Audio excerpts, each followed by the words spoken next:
Iniciaremos o nosso encontro dos sete, as últimas terças-feiras de cada mês, às 9h30. E desta feita, abordaremos um assunto decorrente da reforma tributária.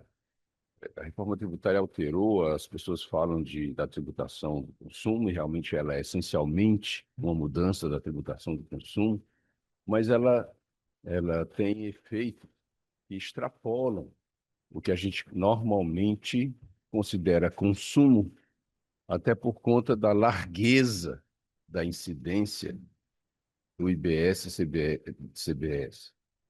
É uma largueza que nos faz pensar até que ponto, por exemplo, aluguel é consumo. Então, a ideia de, do nosso assunto de hoje é tratar precisamente dessa situação.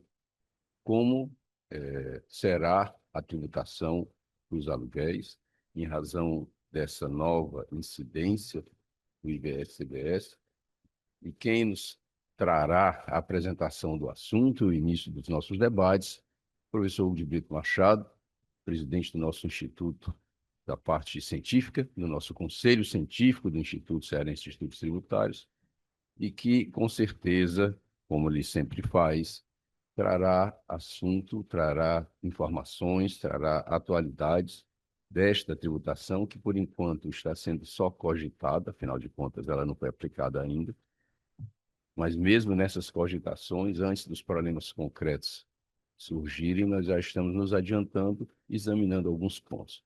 Professor Hugo II, por favor, a palavra é sua.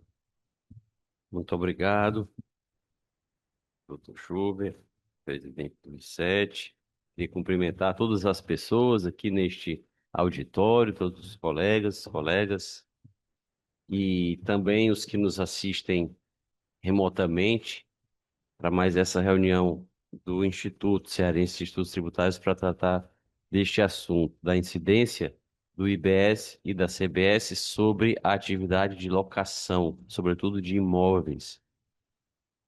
Sempre que a gente fala de reforma tributária, eu me recordo de quando eu era adolescente e estava pensando ainda o que faria no ensino superior, e a minha dúvida oscilava entre direito e ciência da computação.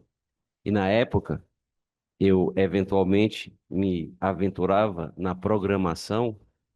Essa é uma expressão que tem duplo sentido, é muito importante ter cuidado com ela. Eu fazia programas de computador e sempre que nós terminávamos de escrever um código, que iríamos rodar o código, surgiam situações inesperadas. O código, quando nós líamos o código na tela do computador, o código estava perfeito. Mas quando a gente apertava lá o run para rodar o código e a máquina compilava e começava a rodar o código, e aí o usuário clicava num canto que a gente não tinha pensado que ele podia clicar, acontecia alguma coisa que a gente não tinha imaginado que ia acontecer, o programa dava pau, dava problema, tinha que abrir e corrigir o código, porque a realidade é sempre mais complexa e inesperada em comparação com o que a gente consegue antecipar dela. Isso daqui é como se fosse um código de computador ultra complexo, com inúmeras rotinas variáveis e subrotinas, e que, quando começar a rodar, é que a gente vai começar a ver os problemas que vão aparecer. Mas quando vai se aproximando o momento de começar efetivamente a rodar, a gente começa a examinar com mais atenção e começa a perceber coisas que numa primeira análise não haviam sido percebidas. O caso da locação de imóveis é um deles. Sobretudo quem é da atividade de locação, não, talvez tenha ainda se apercebido do impacto que a reforma poderá ter sobre suas atividades. E aí, eu gostaria de iniciar essa nossa conversa. Eu não vou trazer respostas, eu vou trazer muito mais questionamentos, dúvidas, apresentar o problema para que a gente possa debater e começar essa nossa análise tratando de como se dá a tributação do aluguel hoje, ainda sob a vigência do sistema atual. Sob a vigência do sistema atual, nós temos como pacífico, todos nós sabemos, e eu vou falar só da tributação do consumo, não vou tratar da questão do imposto de renda, que naturalmente há incidência de imposto de renda sobre os rendimentos do locador, quando ele recebe os aluguéis, mas eu não vou tratar disso, eu vou tratar da tributação do consumo. Então, no caso do ISS, nós sabemos, é pacífico, que não incide ISS sobre aluguel, sobre bens móveis. Até houve uma certa divergência que no final dos anos 90 terminou sendo equacionada pelo STF no sentido de que tampouco sobre os bens, sobre os bens móveis há a incidência, a súmula vinculante 31 terminou sendo editada para explicitar isso do STF. Mas existe uma compreensão de que serviço no Código Civil, no Código Tributário, na Lei Complementar 116, ou na época no Decreto-Lei 406, serviço envolveria uma obrigação de fazer, seria o que diferenciaria ICMS de ISS, seria que no ICMS predomina um dar, no ISS predomina um fazer, e como na locação não existe nenhum fazer, não haveria incidência de ISS sobre locação. E aí se colocava aquela questão do princípio, que eu chamo de princípio aqui naturalmente com brincadeira. O princípio do tem que pagar alguma coisa. Não, mas como assim? Não vai pagar nada? Tem que pagar alguma coisa? Que absurdo. Esse princípio não existe, e a demonstração de que ele não existe chama-se competência residual. Se não existisse, aliás, se existisse o princípio do ter que pagar alguma coisa, não faria sentido cogitarmos de uma competência residual, prevista no artigo 154 da Constituição, que pressupõe exatamente uma realidade ainda não tributada por nenhum dos impostos pré-existentes. Mas, então, esse era o cenário. Mas eu queria chamar a atenção desse cenário, porque mesmo nesse cenário em que era pacífica a não incidência de ISS sobre a locação, a gente tem sempre que lembrar que a realidade, seja a realidade natural, física, geológica, geográfica, histórica, biológica, as realidades que não são ideais, que não são puras criações do intelecto humano, como as realidades geométricas ou matemáticas, mas as realidades que estão fora da nossa cabeça e que nós tentamos entender como elas são, elas nunca têm divisões claras. Elas sempre têm zonas de claro e escuro entre as divisões que, na verdade, são feitas pela nossa mente nela, realidade, para tentar entendê-la melhor. E eu gosto sempre de citar o exemplo, aliás, a invocação nem é minha, do Humberto Eco. Humberto Eco é que trouxe essa metáfora, até onde eu sei, pela primeira vez, do ornitorrinco, que os biólogos passaram muito tempo classificando as aves como animais que têm penas, têm bicos e botam ovos, os mamíferos como aqueles que têm pelos e têm glândulas mamárias, mas aparece o ornitorrinco que tem pena, bico, bota ovo e quando o filhote nasce ele mama. Então a natureza, toda vez que nós classificarmos as coisas, sempre vão aparecer depois da nossa classificação ter sido feita, sempre vão aparecer os ornitorrincos que vão problematizá-la um pouco. E já no cenário anterior à reforma, esse ornitorrinco chama-se Airbnb. Quando surge a possibilidade de aluguel por temporada, feito por meio de plataformas, se coloca o problema, mas isso é aluguel mesmo? Ou será que se trata de hospedagem? E o serviço de hospedagem é tributado pelo ISS, porque nele sim existe o fazer. A pessoa chega no hotel, tem a recepção, tem um fitness center, tem o business center e tantas outras expressões assim no vernáculo que nós encontramos nos hotéis. Tem um café da manhã, muitas vezes bastante farto e variado, tem um serviço de quarto, tem às vezes um spa. E aí, por conta desse fazer, entende-se que há um serviço de hospedagem e o serviço de hospedagem é tributado pelo ISS. E para a gente ver como o direito é um sistema vivo, que é estudado por vários ângulos diferentes, chegou ao STJ uma questão que não tem nada a ver com direito tributário, mas, como a gente está falando do mesmo organismo, termina tendo um reflexo no direito tributário. Foi o recurso especial 2 milhões, eu vou pedir licença para colar, porque eu ainda não me habituei a mencionar precedentes por números, mas fácil fazer como os americanos, que falam do Brown versus Board of Education, ou versus Wade. Aqui eu não me lembro quem eram as partes, mas é o recurso especial 2.121.055, em que a segunda sessão, não foi a primeira, não era tributário, discutia se era possível alugar por meio do Airbnb apartamentos em prédios residenciais.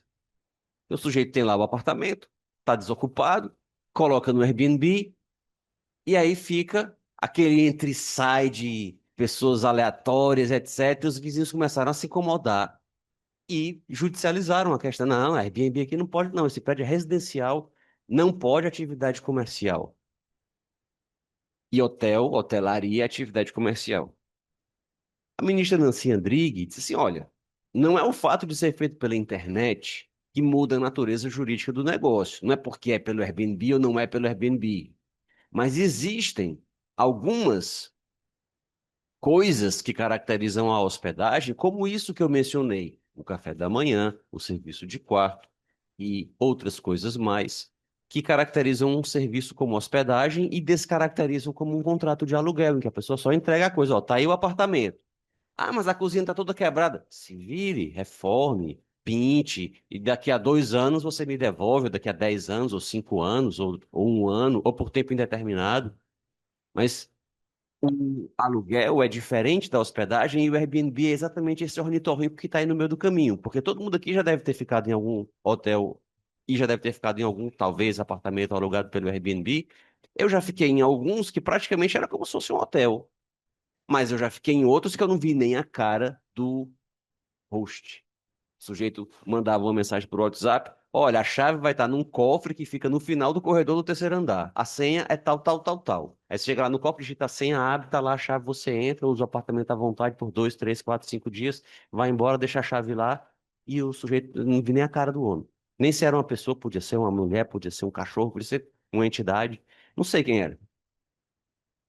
Mas o que importa é que a ministra Nancy estabeleceu que é um contrato diferente, é um contrato atípico, é um ornitorrinco, mas enquanto tal tem natureza comercial, ainda que não seja serviço de hospedagem, tem natureza comercial e nessa condição tem que ter autorização na convenção do condomínio para que o hóspede não, o alugador, né, o locador, possa colocá-lo no Airbnb. Não é qualquer prédio que pode tacar lá o apartamento do 501 no Airbnb e ficar o entra e sai de gringos lá e enchendo o saco dos outros vizinhos. Bom, o que que isso tem de relação com a reforma? Porque com a reforma tributária, inclusive, o fato de ser Airbnb ou não ser Airbnb também vai alterar o regime jurídico. Por isso que eu trouxe a situação antes da reforma e trouxe essa figura do aluguel por temporada e as palavras da ministra Nancy nesse precedente que eu mencionei. No âmbito da reforma tributária, todos aqui já devem ter tido contato com a Lei 214, com a Emenda 132. A gente já discutiu isso em várias reuniões aqui do Instituto. A Lei 214 e já a própria Emenda 132, elas encampam o princípio do tem que pagar alguma coisa, e esse alguma coisa é o IBS e a CBS. Porque o âmbito de incidência desses novos tributos é definido de maneira praticamente infinita. Nós já discutimos aqui. Operação com bens, na definição do artigo 3º da Lei 214, são tautologicamente quaisquer operações com bens, inclusive direitos. É como dizer mais ou menos, o IPVA incide sobre veículo automotor. E o que é veículo automotor? Veículo automotor é todo veículo automotor. Não definiu, mas é o que está escrito no artigo 3º. Operações com bens são todas as operações com bens, materiais ou imateriais, inclusive direitos. E serviço? Serviço é tudo o que não for operação com bem. Essa definição residual de serviço abarca todo o universo. Todo o universo, a rigor, está incluído na definição de operação de serviço. Porque se nós tivermos na Lua uma poeira caindo, isso aí é operação com bem? Não. Ah, então é operação com serviço. Qualquer coisa seria operação com serviço. E aí a doutrina tem que tentar encontrar nos outros termos da expressão alguma coisa que limite essa competência e faça sentido com as outras que estão na Constituição, para que o IBS e a CBS não engulam todos os outros impostos que existem na Constituição. Então a gente tem que ter atenção para a palavra operação, porque mesmo o serviço podendo ser tudo que não é bem, mas a gente tem antes que ter uma operação. Operação talvez sugira pelo menos a existência de duas pessoas. Então, um imposto patrimonial, a pessoa tem um bem imóvel, tem um quadro, o quadro está na parede, ele fica olhando para o quadro todo dia. Isso não é uma operação, porque ele não está realizando nenhum tipo de atividade com outrem para que se possa falar de compra e venda, aluguel. É, Enfim, não existe aí uma operação, porque a operação sugeriria a presença de duas ou mais pessoas. Tem que ter a presença de capacidade contributiva. O artigo 145, parágrafo 1º, não foi revogado da Constituição, que exige que os impostos sejam graduados sobre a capacidade econômica para contribuir dos contribuintes. Então, a operação tem que ser entre duas pessoas, a operação tem que revelar capacidade econômica para contribuir. E aí nós temos que continuar investigando esses conceitos para poder encontrar um âmbito que não, como eu disse, engula os outros tributos todos. Mas o fato é que engolido está o âmbito daquela parcela da realidade que não era alcançada pelo ISS, que era exatamente a alocação de bens imóveis. E os móveis também. Então, aluguel fica definitivamente abrangido pelo IBS, pela CBS, e o aluguel de imóveis conta com um regime jurídico próprio que inicia-se, capítulo 5 da Lei Complementar 214, ele trata das operações com bens imóveis, e aí tem aqui todo o disciplinamento jurídico para a tributação das operações com bens imóveis. E aí nós temos um problema que decorre desse âmbito de incidência infinito que eu citei. A lei tem que ficar explicitando sobre o que o tributo não incide. Porque se a definição da hipótese de incidência abarca tudo, então termina sendo necessário sair dizendo sobre o que ele não incide. Então, ela dispõe no parágrafo 1º do 251 quando é que a operação pode ser sujeita ao disposto neste capítulo. No caso de pessoas físicas, diz aqui o parágrafo 1º do artigo 251.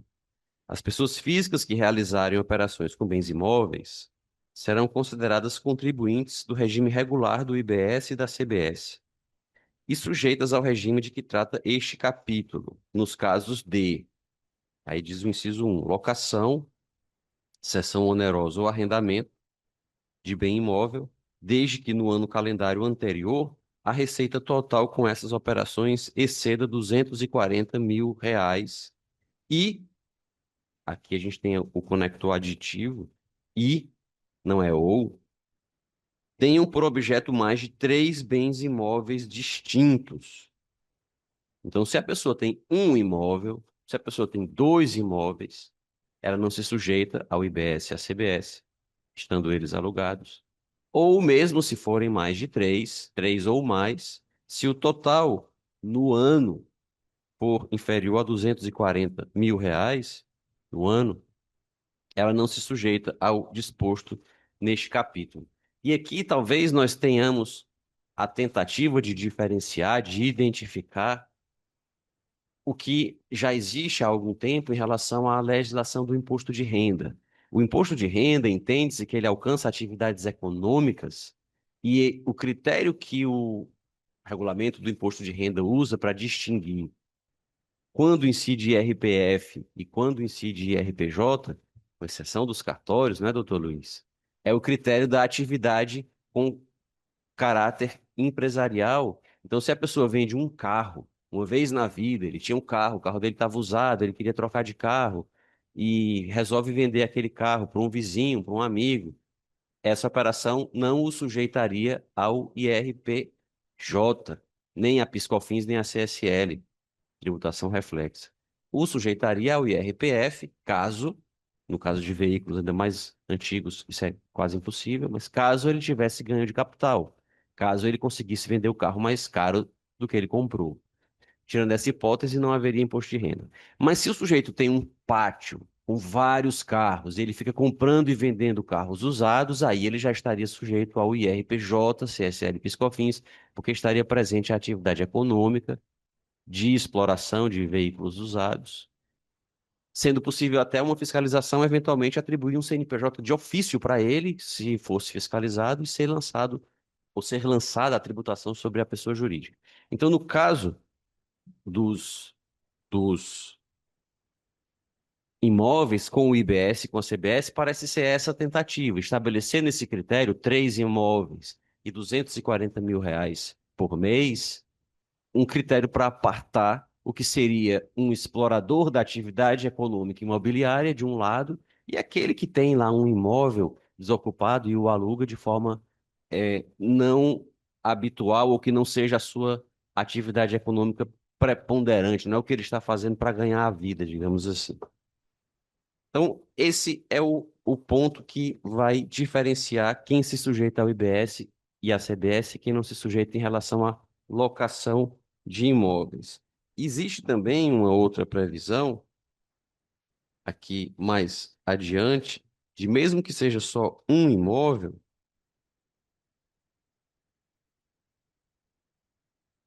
está no parágrafo 2º.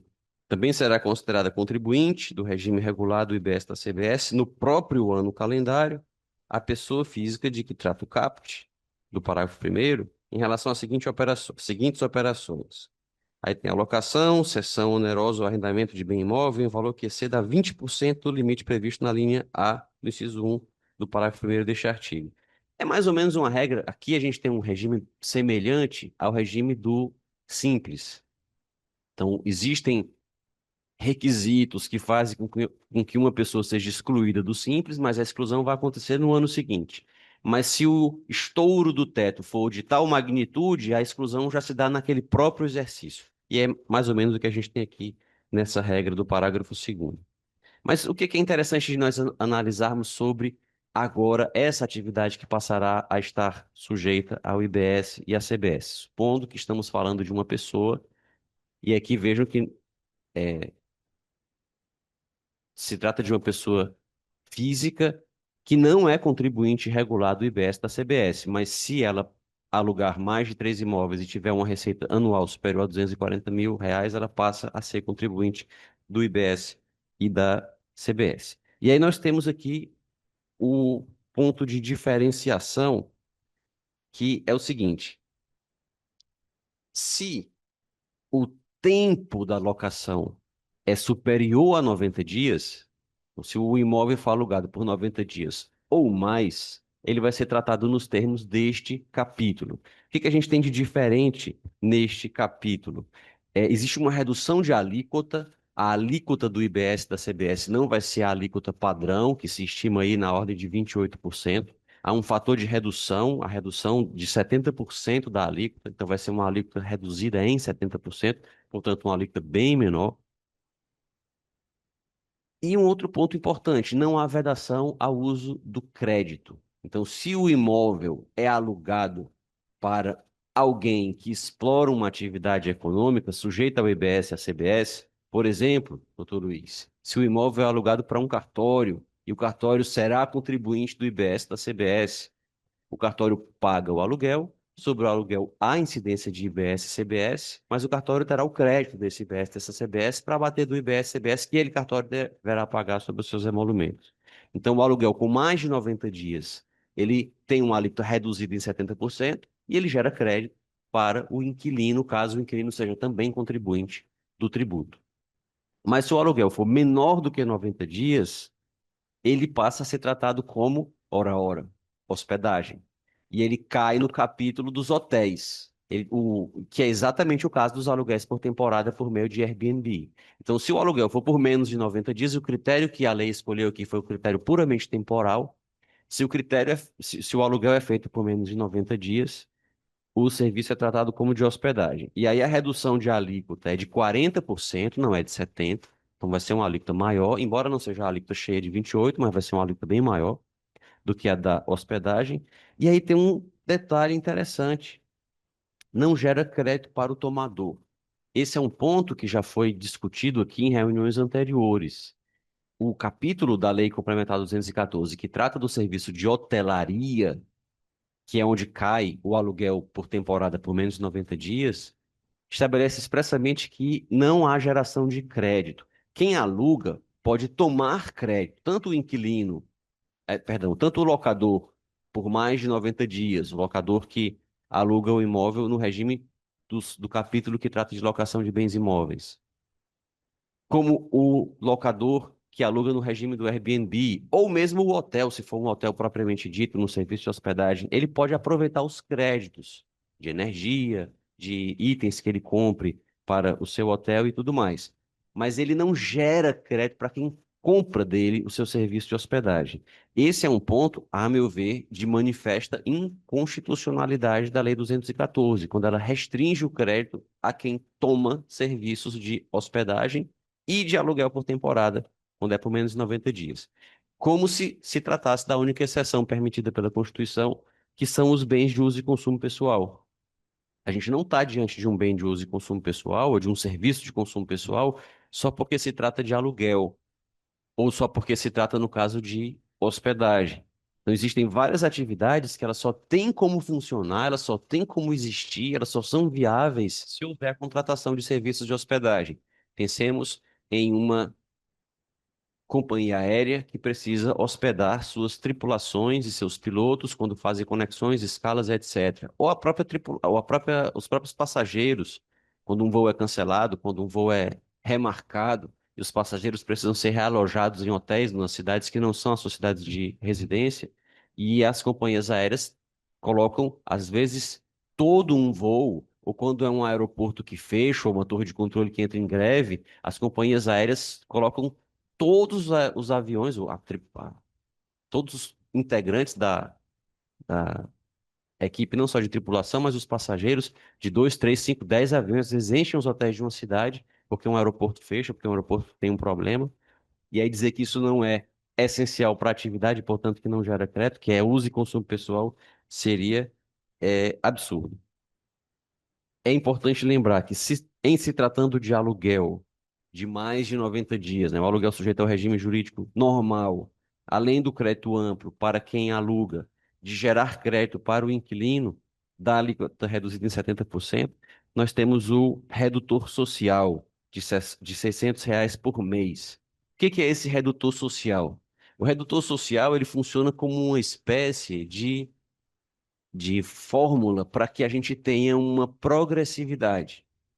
Então, se reduz 60%, 60% não, perdão, R$ 600, se reduz R$ 600 do valor do aluguel a ser tributado. Ou seja, se a pessoa aluga um imóvel e o aluguel que ela paga é de R$ 500, é de R$ 400, a base de cálculo será zerada, não vai pagar imposto sobre nada. Mas se o imóvel custa R$ 610, aplicando o redutor de R$ 600, a base de cálculo passa a ser apenas R$ 10. Se o aluguel é de 1.000, a base de cálculo será 400. A base de cálculo vai ser sempre o que passar de R$ 600, que é o redutor social. Isso faz com que a gente tenha as avessas, ou por um meio inverso, por um meio ao contrário, mas chega no mesmo resultado, a progressividade. Quanto maior o valor do aluguel, maior será a base de cálculo e, portanto, maior será o IBS e a CBS devidos. Aluguéis mais baixos, eles não se sujeitarão a, ao IBS e à CBS em absoluto. E lembrando que se o aluguel se processa por meio de plataforma, por temporada, como é o caso de Airbnb, existe ainda a incidência do IBS e da CBS sobre o serviço prestado pela plataforma, que vai abiscoitar um pedaço do aluguel por estar intermediando locador e inquilino, mas essa é uma outra questão, não se sujeita aos termos aqui deste capítulo. Mas eu trago essas considerações só para iniciar os debates. Existem uma série de outros aspectos que podem ser colocados em relação ao tema, certamente muitos deles serão trazidos aqui nos debates, virtualmente ou presencialmente, e muitos talvez só nos apareçam quando os problemas começarem a surgir. Muitíssimo obrigado.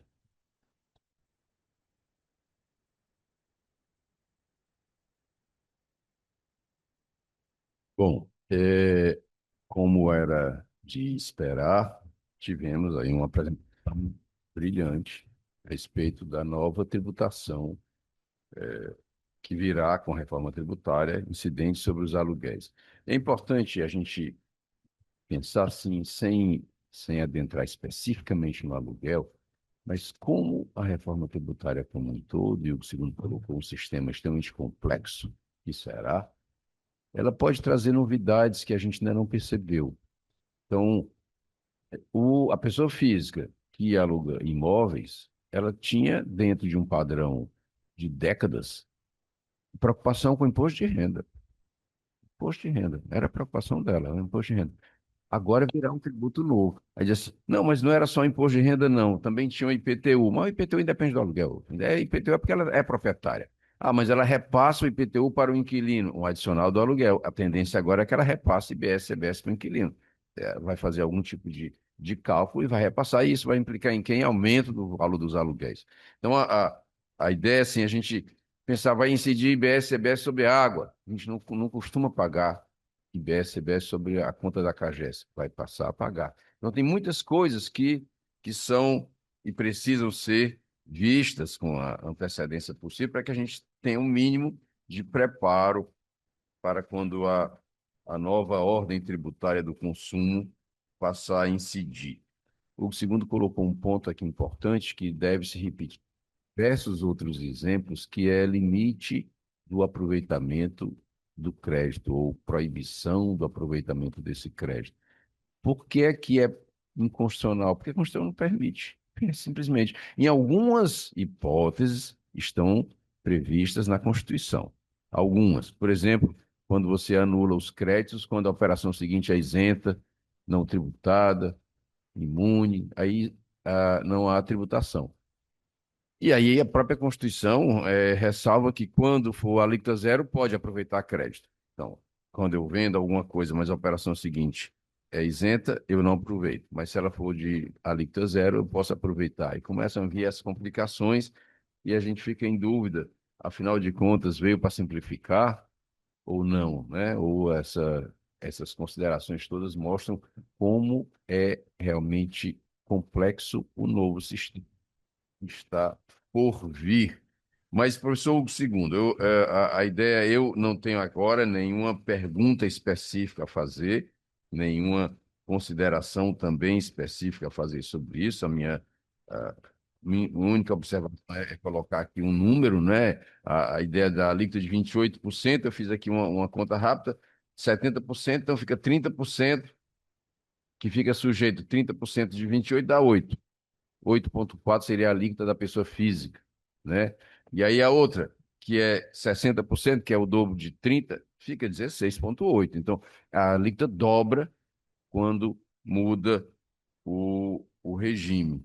Passa de ser de pessoa física para ser considerado como pessoa jurídica. E aqui uma curiosidade.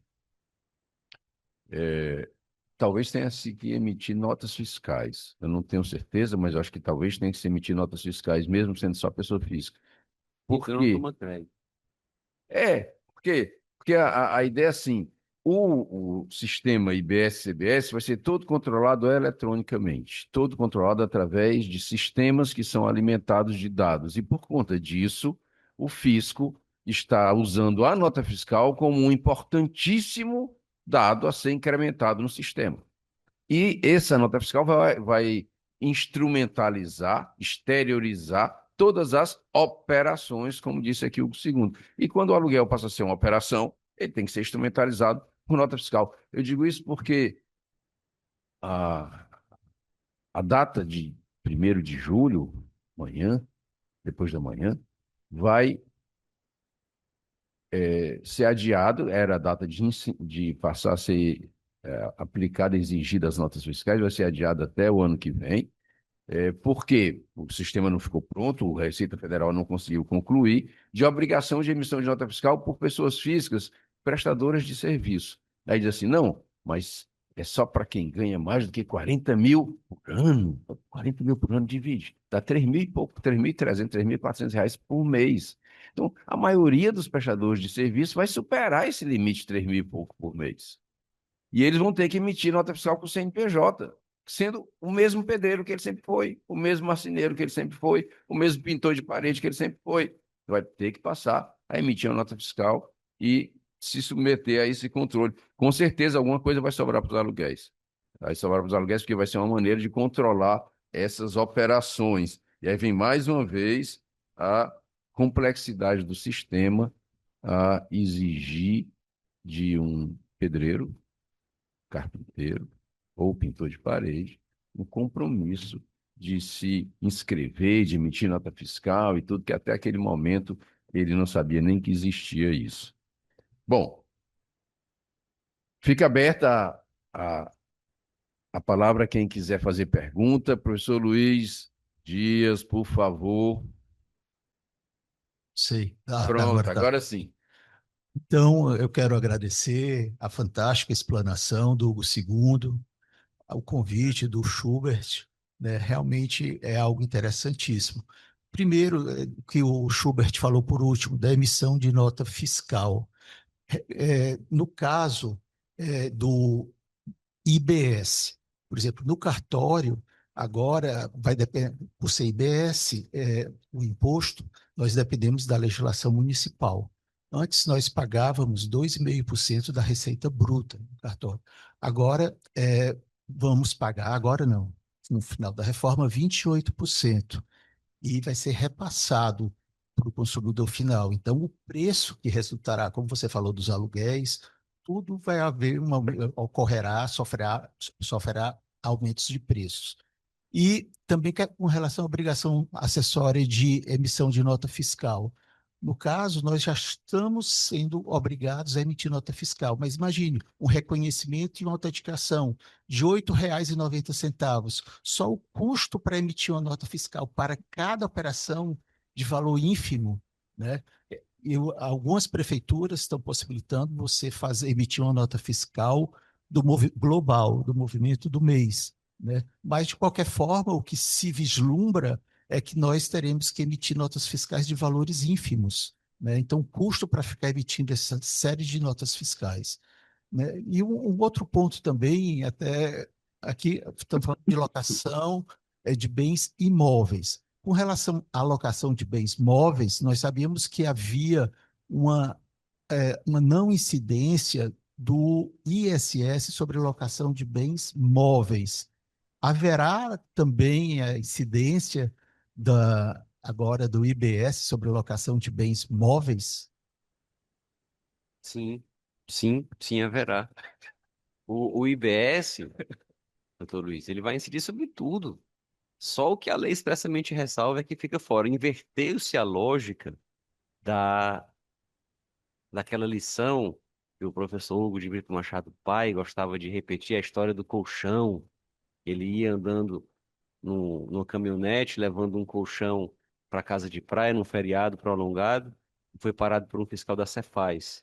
Na época em que a Cefaz fiscalizava mais o trânsito entre as cidades dentro do mesmo estado. Hoje em dia ela reforça a fiscalização nas fronteiras, cobra antecipado, e dentro ela não se preocupa mais tanto. Na época, não. Então o carro ia saindo de Fortaleza, ia lá para o lado do Aracati, e quando passava ali por aquele posto do Aquiraz, foi parado. E o fiscal disse: cadê a nota fiscal do seu colchão? Porque ia um colchão usado, junto com um saco de laranja, com bicicleta, com ventilador, um bocado de outra coisa no bagageiro da D20. E ele disse: eu não tenho a nota fiscal do colchão. A fiscal disse: ah, então eu vou autuar o senhor por estar trafegando com mercadoria desacompanhada de documentação fiscal idônea. Aí ele respirou fundo, olhou para o relógio do fiscal e disse: cadê a nota fiscal do seu relógio? A fiscal olhou e disse: meu relógio? Não tem nota fiscal. Depois é igual ao meu colchão. Uma hipótese de não incidência. A fiscal disse: ah, parece que o senhor sabe uma coisinha de direito tributário. Pois eu vou lá dentro do posto fiscal buscar o regulamento do ICMS, que é para o senhor me mostrar no regulamento onde é que está escrito que não incide ICMS nesse caso. Por conta desse episódio, cujo desfecho depois, o fiscal terminou liberando e se convencendo de que o colchão não era tributável mesmo. Mas por conta desse episódio, ele colocou no capítulo do curso de Direito Tributário diferença entre imunidade, isenção e não incidência. E aí ele explicava que a não incidência é pura e simplesmente uma decorrência lógica de não se tratar de uma hipótese de incidência. A lei definiu quais são as de incidência, todas as outras, não precisa definir todas, são de não incidência. Aí ele colocou até um parágrafo extra depois do episódio. Algumas autoridades, por absoluta ignorância, acham que as hipóteses de não incidência é que tem que estar todas discriminadas, mas isso é impossível logicamente, porque não tem como na lei colocar todos os episódios, todos os acontecimentos que não iam caber, isso é infinito e tal. E aí ele colocou isso. Naquele curso que ele ministrou aqui no ICESH no final dos anos 90, a doutora Esther Marques Lins e Silva, que era delegada da Receita Federal na época, chega para ele, aí mostra o curso assim.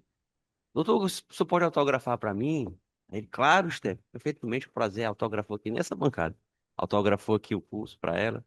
Aí ela, doutor, eu podia pedir outra coisa? Aí ele, claro, Stefani. Esse trecho aqui, ó. Aí mostrou para ele o trecho da diferença. Aí ele, sim, o que que tem isso aí? Ele, só não podia mudar, não, na próxima edição. Aí eu disse, mas por quê? Não, porque eu dou aula lá na Unifor e todo semestre os meus alunos chegam para mim rindo, perguntando se eu sou a fiscal da absoluta ignorância. Aí, aí, aí ele ficou assim, mas foi da Cefaz. Aí disse, sim, mas aí não tá dito. Aí ele olhou, aí disse, tá pesado, né? Aí ele mudou. Aí, na edição seguinte do curso, veio algumas autoridades, por não ter familiaridade com os conceitos da teoria geral do direito e tal, aí disfarçou mais e tal. Mas esse episódio acabou, porque a lei agora fala que o que não é operação com bem é serviço. Então, locação de bem imóvel, qualquer outra coisa que você imaginar, atividade de cartório, fornecimento de água, se não tiver uma isenção ou imunidade, vai pagar. Obrigado. E só essa questão do valor de 240 mil ano, é, qual será o critério de reajuste desse valor? É, já tem algum. Eu não tenho de cabeça aqui, Luiz, mas a lei tem uns critérios de reajuste lá nas disposições transitórias. Eu posso procurar aqui para a lei dizer se tem, se está Ex- previsto.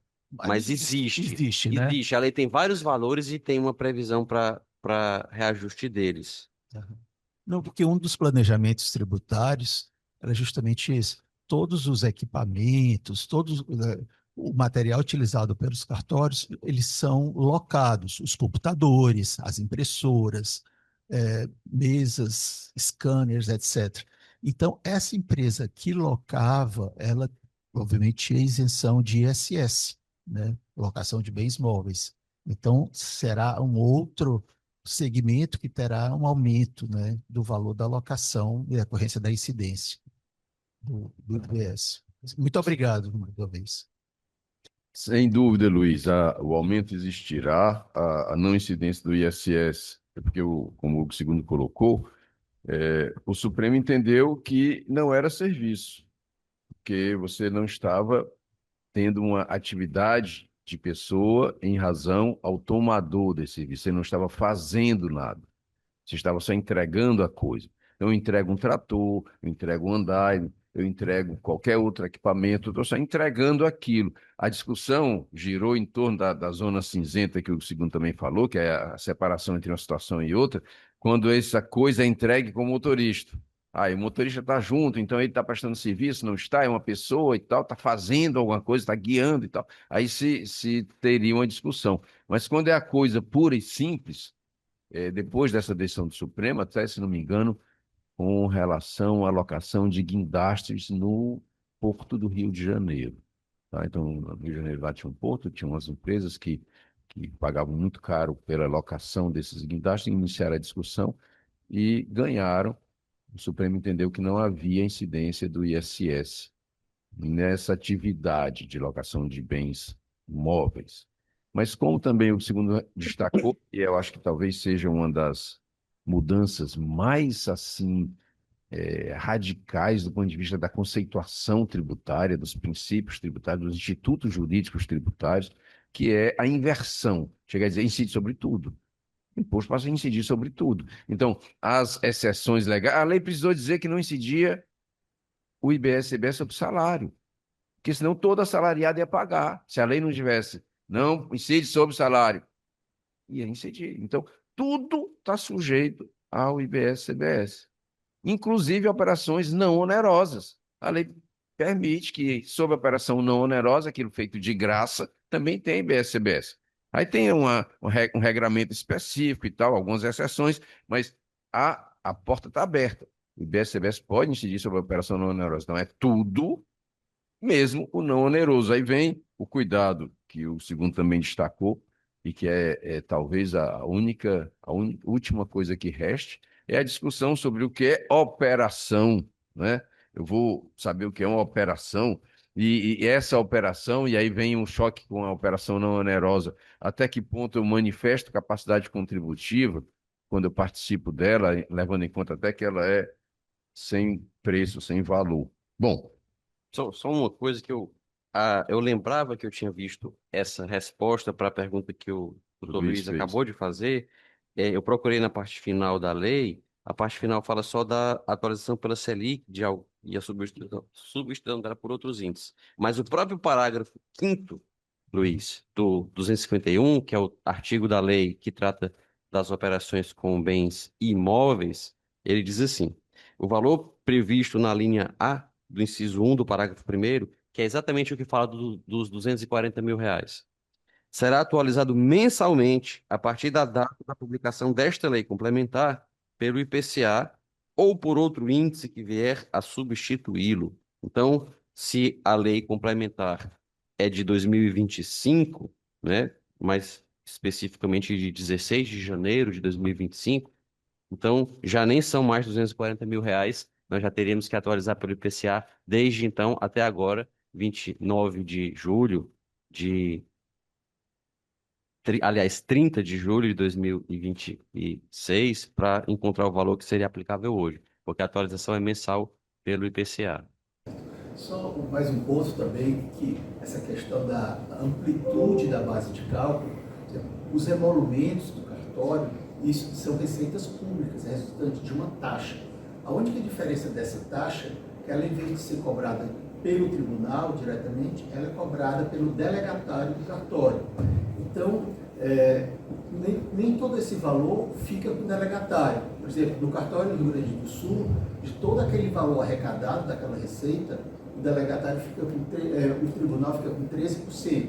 Já no estado da Bahia, de todo aquele volume arrecadado, o tribunal fica com 52,5%. Né? Então, como é que vai essa questão do repasse? Até algo que eu vi, até no livro do professor Paulo de Barros Carvalho, ele falando dessa distinção dos emolumentos, que a única diferença que havia, em vez de ser um órgão público arrecadando diretamente, era o delegatário que arrecada e repassa para o tribunal, que é o verdadeiro titular da taxa. Essas taxas são instituídas pelas leis estaduais dos respectivos. Mas no caso da Bahia, eu tive um cartório na Bahia, você pagava diretamente por meio de um código de barras, de um documento de arrecadação, pagava no banco, o tribunal depois que ele repassava. Né? Mas essa questão da reforma tributária está criando dificuldades em vários setores. O setor tem suas várias especificidades, né? E os prejuízos econômicos também. Né? Hoje também só se pensa na parte jurídica, mas a parte econômica que sustenta o país. O que o doutor Luiz acabou de falar é uma demonstração, é mais um exemplo daquilo que eu disse logo no começo, de quando você termina de fazer um código e põe para girar, põe para executar no computador, e quando executa, dá um erro, porque tem aquele detalhe que o programador não havia imaginado quando ele escreveu o código. Ele leu o código várias vezes e não conseguiu ver aquele bug. Não é à toa que as versões novas de vários softwares, elas têm as versões beta, depois eles surgem as atualizações para corrigir as falhas, exatamente por causa disso. É, vários outros setores, doutor Luiz, vários conseguiram, e aí há uma pecha pejorativa que se diz: a Receita Federal faz o anteprojeto, manda, negocia cargo, ministério, me emenda, negocia o diabo para o texto ser aprovado tal como ela mandou, e isso é interesse público. Agora, quando num sistema democrático, plural, como o nosso, a sociedade, que elegeu os representantes, que são o quê? Representantes de setores da sociedade, vai até o Congresso para conseguir interferir no processo legislativo, e que é um processo exatamente porque é uma série encadeada de atos que visam o resultado final e que é legitimado pela participação de quem vai ser afetado por ele. Aí se chama isso de lobby. Ah, o lobby aí, como se fosse uma coisa terrível. Só falta sair assim a chama do inferno do lado, que é o lobby, não sei o que e tal. Mas esses setores conseguiram diversos regimes específicos exatamente para atender a situações como essas. E eu encontrei aqui, que foi um dos que me ocorreu no momento, o dos planos de saúde. Então, o plano de saúde, assim como o cartório, ele tem uma receita bruta, digamos assim, do valor das mensalidades que são pagas pelos titulares dos planos, mas a gente não pode dizer que aquilo dali compõe a receita líquida deles. Aquilo dali não, a capacidade contributiva que eles manifestam não é representada por aquele valor. Tanto que a lei diz assim: a base de cálculo do IBS da CBS, no regime específico dos planos de assistência de saúde, será composta, da receita dos serviços compreendendo os prêmios e contraprestações, inclusive por corresponsabilidade assumida, efetivamente recebidos pelo regime de caixa, e as receitas financeiras, no período de apuração, dos ativos garantidores das reservas técnicas, efetivamente liquidadas. Mas aí tem o inciso 2, com a dedução das indenizações correspondentes a eventos ocorridos, efetivamente pagas pelo regime de caixa. Então, a pessoa foi internada, ficou na UTI, o plano gastou não sei quanto pagando, isso é deduzido da base de cálculo. O que o plano fica é só a diferença. A mesma coisa vale para a casa de câmbio, o setor financeiro todo tem um regime diferenciado também para isso. Então, no caso do cartório, que tem que a maior parte do que ele recebe fica com o tribunal, ele tem que pagar o IBS sobre o total do ingresso e ainda sem crédito, é para quebrar no meio mesmo. É bastante questionável a validade dessa vedação, se não há uma previsão para dedução, e eu acho que é bastante plausível o direito do cartório de questionar a possibilidade de a base de cálculo do IBS ser só sobre o líquido, digamos assim, deduzido que ele, no mínimo do que ele paga para o tribunal. O outro ponto também é o seguinte, que a Receita está trabalhando só com CNPJ, e em cartório você paga com CPF. Aí quando vai o cruzamento dessas informações, elas não batem, aí todo mundo cai na malha, porque o CNPJ é só para obrigações acessórias, preencher declarações de operações imobiliárias, é como um condomínio. O condomínio não é uma pessoa jurídica. Como CNPJ no cartório não significa que o cartório seja uma pessoa jurídica. Aí como é que você vai cruzar isso? Então, altera todo o sistema, todo o ordenamento jurídico. A coisa não encaixa, né? Não fecha. Então, é incrível, assim. Como coloca um cidadão, e é uma atividade essencial. Você tem que adquirir os bens, você adquirir os bens, colocar os bens. Questão de segurança jurídica, é um sobreprincípio, assim. Às vezes é muitas vezes uma obrigação legal ter que fazer daquela forma. Às vezes a pessoa vai para o cartório usar do serviço do cartório, mas às vezes é uma obrigação legal. Eu nem queria, não, mas só pode se for no cartório. É, é. A atividade cartorária ou notarial, ela é meio ornitorrinco, tá? Então, assim, existe uma discussão, inclusive do ponto de vista ideológico, a questão de saber, porque é uma atividade pública obrigatória e, ao mesmo tempo, o tabelião fica com dinheiro, é privado e é público misturado, uma coisa com outra. É esse tipo de problema que levou o STJ a entender que tinha o ISS pelo faturamento. Essa discussão, Luiz, se você examinar os acordos do STJ que discutiram a tributação dos cartórios, e você vai encontrar talvez não um tratado de direito tributário adequado ou atento aos princípios, mas a solução da resposta que você está pedindo, e é por que é que cartório paga ISS? Pelo total da receita. Então, o cartório pretendeu pagar o ISS como uma atividade eh, de prestação de serviço, aquele serviço legalmente autorizado. Então, o cartório queria pagar o ISS como o advogado paga, como o médico paga, como os outros profissionais pagam. E o STJ disse, não, tem que pagar pelo total da receita, você fica com dinheiro, então paga pelo total da receita. Então, aí vem a história do livro caixa, mas o livro caixa é imposto de renda. O ISS não, o ISS é pelo total da receita. E aí o IBS, CBS vai pegar carona no ISS, vai incidir pelo total da receita do mesmo jeito. Mas os fundamentos certamente seriam os mesmos. E alguns ministros destacaram isso com bastante ênfase. Cartório fica com todo o dinheiro de uma receita pública obrigatória, porque o ponto que se colocou foi, não é taxa. O próprio Supremo não já identificou, do ponto de vista jurídico, o emolumento como taxa, a natureza dele é uma taxa, vai pagar imposto sobre imposto, o imposto sobre tributo, imposto sobre taxa, e mesmo assim eles acharam que podia pagar, porque mudava isso, mudava aquilo. Então, a gente percebe um, como uma palavra que o segundo gosta de usar, um ranço ideológico contra os notários. E aqui eu não estou assumindo nenhuma posição de sim, nem de não, nem de a favor, nem contra, mas só destacando essa questão que foi talvez o móvel, ou aquilo que moveu os ministros a decidir pela incidência do ISS pelo total. Tá? Foi mais ou menos isso, é lá onde está, pelo menos por enquanto. E aí essa ruptura, essa mudança que você colocou, Luiz, está aparecendo aqui e vai aparecer em vários outros pontos. A, a, a discussão da reforma girou em torno disso também. Assim, por que que eu tenho que ter uma mudança tão profunda? Por que que eu não posso só ajustar o ICMS que já existe, o ISS que já existe, o PIS/COFINS que já existe, faço ajustes para simplificar, para melhorar o funcionamento, e todo mundo já sabe como é, há décadas que a gente está com esse sistema, então já aprendemos, não, tem que ser uma coisa nova e muito diferente do que era.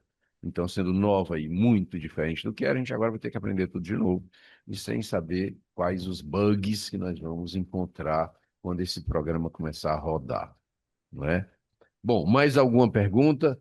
Diga aí, Felipe. Olá, bom dia a todos. Parabéns, doutor Hugo Segundo, aí pela explanação, doutor Schubert. E eu, trazendo também o tema do aluguel, eu queria focar, viu, Segundo, na questão da pessoa que tem 3 imóveis e vai receber a quantia bruta de 240 mil, que é o contribuinte do IBS da ICBS, como está dito na lei complementar. Essa pessoa, a Receita Federal e o Comitê do Gestor já disse que ela vai ter a obrigatoriedade de tirar o CNPJ. Então, como ela tem a obrigatoriedade de tirar o CNPJ, todas as obrigações acessórias inerentes ao CNPJ terão que ser suportados por essa pessoa. Então, vamos lá, nós estamos falando de uma pessoa que ganha 10, 12, 20 mil reais, né, ao mês, com 3 aluguéis, e ela nunca teve um CNPJ, então vai ser uma novidade muito grande para esse público que vai ser obrigado a ter o CNPJ, vai ter a obrigação de ter espécie de contribuições, a DARI, que vai ser a nova obrigação acessória da Receita Federal, vai ter que fazer SCD, SF, enfim.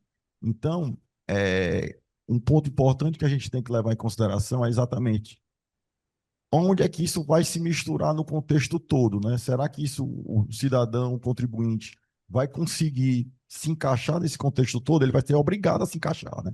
Porque a legislação ela já está posta, então é um ponto muito importante a gente que milita e vê muito o pessoal já comentando esse assunto, e a gente fala para eles que tem que tirar o CNPJ, só que tirar o CNPJ já vem a contabilidade, que a pessoa vai ter que pagar um contador, a pessoa, se tiver algum problema, vai ter que contratar um advogado também, então é esse ponto importante que a gente vai ter que se acostumar nesse contexto da reforma tributária. É verdade, Felipe. Haverá esse ônus adicional que não é só da alíquota, da base de cálculo, do IBS, da CBS, mas de todo esse custo, não só custo econômico, né, de contratar, de pagar, mas de tempo, de mão de obra, de energia, de vida, para cumprir tudo isso. Mas vai ser necessário, acredito, não só por conta das punições, das sanções, da imposição legal, mas até como forma de tentar reduzir de alguma forma a carga tributária também. Porque, como a gente tem sempre que lembrar que essa era a grande promessa. Nós vemos vários pontos em que a promessa não é cumprida, mas ela está na Constituição e a Constituição é muito expressa. Das vezes anteriores, a Constituição permitia talvez mais de uma interpretação, agora ela não permite mais, que é o tal do crédito amplo. É, esse é um combo que ele é vendido com as duas partes. Uma parte só faz sentido com a outra e vice-versa. Então, qual é o outro lado da moeda desse âmbito de incidência infinito? Ai, meu Deus, mas o IBS e a CBS incidem sobre tudo. O que não é serviço é mercadoria, o que não é, aliás, mercadoria não bem. O que não é serviço é bem, o que não é bem é serviço. É. Então vai pegar tudo, até o relógio lá do fiscal, do colchão e tal. Se não tiver no regulamento, pega. No caso, na atividade das pessoas físicas que vendam um bem esporádico, também não incide, não. Mas essa incidência vai ser assim, quase infinita. Vai. O outro lado da moeda é o crédito. Também tudo tem que gerar crédito. Por isso que a Constituição diz que a única ressalva que ela admite para o crédito é o bem de uso e consumo pessoal. E o que que deve ser entendido como sendo um bem de uso e consumo pessoal? Aquilo que não está atrelado à atividade tributada. Então, se o sujeito tem uma farmácia que vai ser sujeita ao IBS, à CBS, e ele compra remédio, ele compra uma moto para fazer entrega, ele compra gasolina para a moto que vai fazer entrega, ele paga energia, ele paga o farmacêutico que, eventualmente, se for empregado, não tem IBS, CBS, não gera crédito. Mas se ele contrata uma empresa que vai dar consultoria farmacêutica para ele, gera crédito. Tudo gera crédito. Tudo que ele sofreu a tributação do IBS na CBS gera crédito. Por isso que eu falei que a ressalva de que hospedagem não gera crédito é inconstitucional, porque só se, no caso do farmacêutico, se o farmacêutico faz a festa de 15 anos da filha dele, que nem é sócia, nem é empregada da empresa, a festa não é um prêmio porque ela foi a funcionária do mês. A festa não tem nada a ver com a empresa. E ele paga lá o buffet e a banda e tudo mais da festa da filha dele com o dinheiro da empresa para poder aproveitar o crédito, não pode. Aí seria a ressalva do bem de uso e consumo pessoal. Mas tirando isso, se o, o custo, se a despesa, se o ingresso de bem ou de serviço foi tributado por IBS, CBS e tem relação com a atividade, gera crédito. Então, no caso do inquilino não, perdão, do locador, essa pessoa que vai ter os custos que você mencionou, ela fez uma reforma no imóvel, vai poder apropriar o crédito do material. Se o pedreiro, aí vem a história que o Luiz disse, que o Schubert também confirmou, o pedreiro emitiu a nota, gera crédito também. É o pintor, a construtora, ele contratou uma construtora que emitiu nota, gera crédito. Então, os custos da atividade locadora também permitirão crédito, e é por isso cumprir essas obrigações vai ter essa utilidade. Mas que vai ser um incremento de complexidade, vai. Eu ministro aulas de forma muitíssimo esporádica em algumas instituições de outros estados, uma delas é a PUC do Paraná. Às vezes eu dou uma aula perdida na PUC do Paraná online. Já recebi um e-mail que eu tenho que me adequar à reforma tributária e tenho que ter já a nota fiscal com não sei o quê, com destaque de IBS, CBS e tal. Acho que já vou parar de dar essas aulas por lá para não ter que fazer essas notas fiscais. Mas é isso. Ocupado. Bom dia a todos. Não é propriamente, a minha dúvida não é propriamente acerca da questão dos aluguéis, não, mas tem a ver com esse alargamento, né, da hipótese de incidência. Está sendo comum algumas prefeituras exigirem a emissão de nota fiscal, já agora, ISS, não precisou nem chegar ainda, e IBS, para honorários sucumbenciais. E aí, como se eu tivesse prestado serviço para a parte adversa, né? Como se a parte adversa tivesse me contratado, ou o judiciário me contratou. Eu não estou entendendo quem é meu cliente, né? Eu não estou entendendo que tipo de serviço que eu prestei para essa pessoa que me pagou.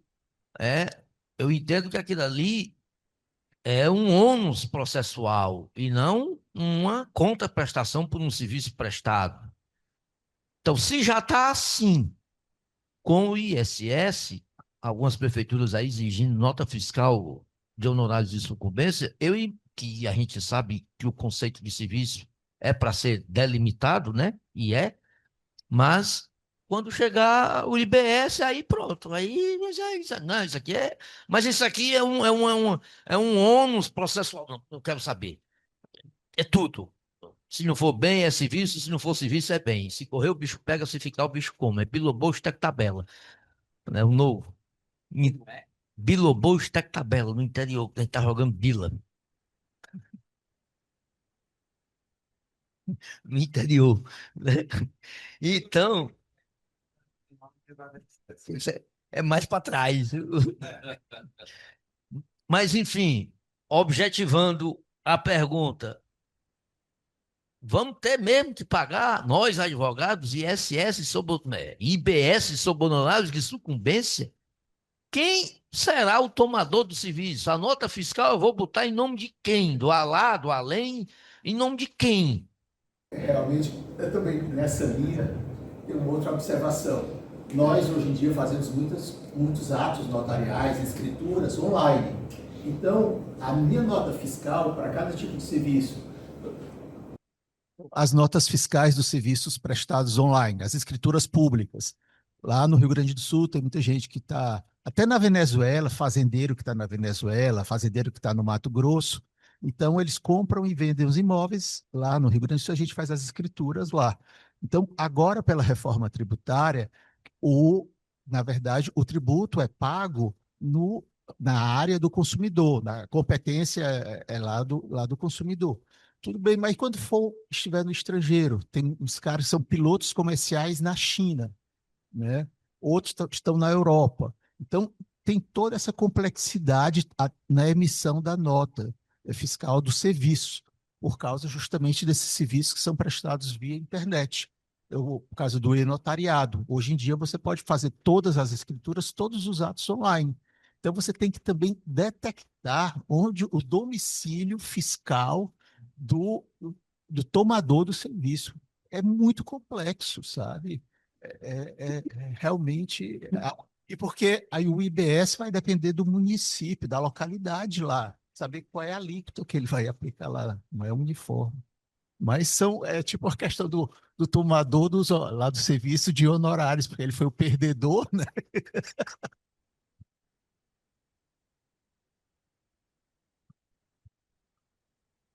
Doutor Pado Marinho, esse tema da sucumbência é, chegou a ser cogitado como sendo um dos possíveis temas para a reunião de hoje. Nós questionamos que, dentre os temas que nós estávamos avaliando, dos sugeridos possíveis, um deles era esse.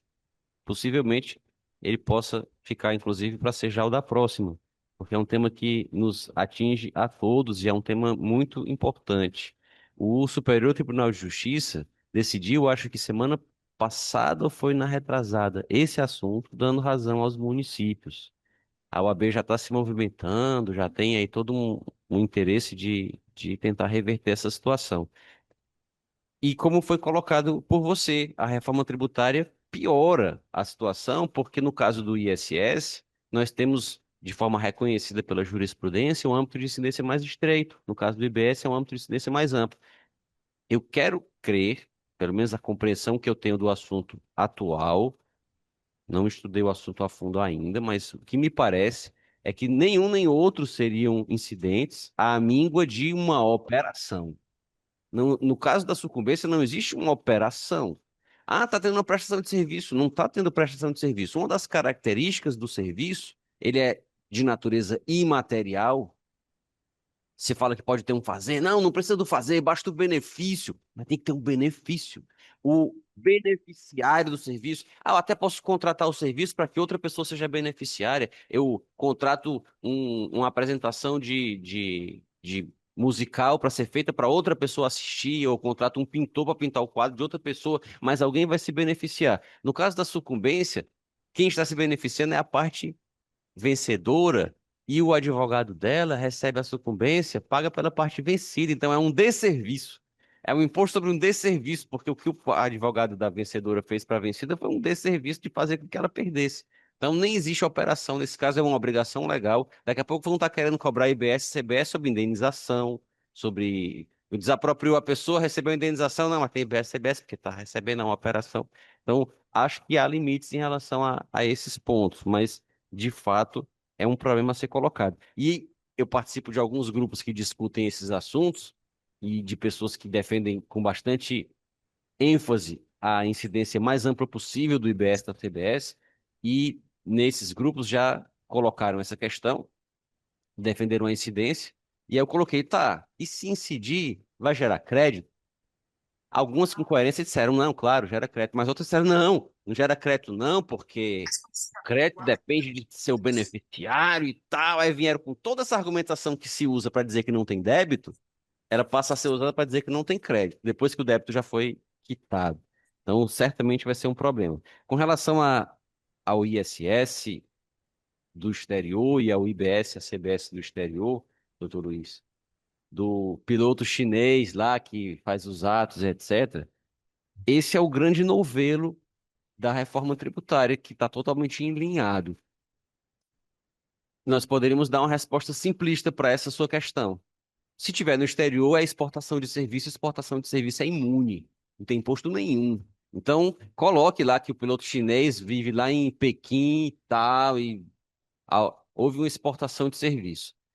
E já existe isso para o ISS. ISS, se houve a exportação de serviço, não há. O conceito de exportação de serviço ele é bastante controverso, como sempre acontece. O contribuinte quer dar uma abrangência maior possível, por conceito de exportação, e o fisco quer dar uma abrangência menor possível. Ah, então se um avião da TAP vem lá de Portugal e é reparado aqui no Pinto Martins, depois vai embora, foi exportação de serviço? Não foi exportação de serviço? Tem que, o pagamento veio de fora, o benefício tem que ser lá fora, a ação tem que ser lá fora. Até pode haver uma certa dúvida em relação a isso. Mas se o critério é a incidência no destino e o destino é a China, então não tem incidência.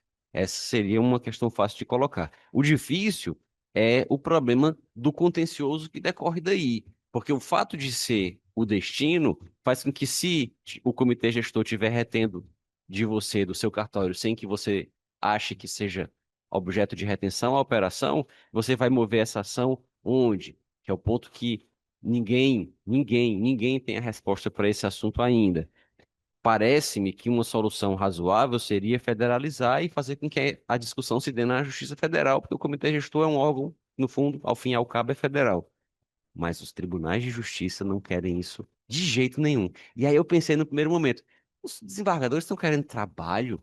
Não, eles não querem trabalho, eles não querem largar os depósitos judiciais e as custas, que de ICMS já são elevadas e de IBS vão ser mais elevadas ainda. E se a questão for para a federal, eles vão perder isso. Então é um assunto que a gente ainda vai ver vários capítulos aí até essa novela se resolver. Mais alguém? Primeiramente, bom dia a todos. Gostaria de cumprimentar a mesa, Dr. Schubert, professor Segundo, pela excelente explicação sobre a matéria, e os demais presentes pelas ótimas ponderações sobre o assunto. Eu tenho duas considerações que são mais simples comparado às demais aqui tratadas. Que me levantou, primeiramente, a atenção foi a questão do Airbnb. Depois desse pronunciamento do STJ, o senhor, professor Segundo, acha que pode ter uma nova regulamentação perante esse ornitorrinco jurídico, assim como outros demais que devem existir? A decisão do STJ, ela foi uma decisão que disse respeito ao problema no direito civil, né? Se os vizinhos são ou não são obrigados a tolerar o entre e sai de mala de rodinha, de turistas lá dentro, barulhento, no apartamento deles.